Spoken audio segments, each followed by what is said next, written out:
कारण तुकोबाराय म्हणजे वारकरी संप्रदायाचा कळस आहे. ज्ञानदेवी रचिला पाया आणि तुका झाला असे कळस.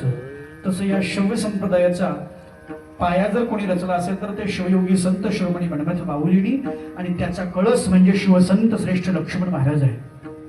आणि तशाच पद्धतीचं आमच्या धोतर जोड्याची आष्टी या ठिकाणी सुद्धा आमच्या शिवसंत श्रेष्ठ लक्ष्मण महाराजांचं गाथा मंदिर उभारावं हे आमच्या बाबांचं स्वप्न आहे. आणि त्या बाबांच्या स्वप्नाकरता त्या मठाचे मठाधिपती आमचे सद्गुरू विश्व चैतन्य महाराज धोतर जोडा आष्टी यांनी रात्रंदिवस करून प्रत्येक भक्ताला जवळ बोलावून प्रत्येक भक्तांनी त्या ठिकाणी आलं पाहिजे याकरिता त्या गाथा मंदिरासाठी जो प्रयत्न आहे आणि त्याच्यासाठी जे सहकार्य आहे ते आपलं कर्तव्य आहे. पण ज्याला यथाशक्ती दान घडेल त्यांनी दान करण्याचा आपण प्रयत्न करावा.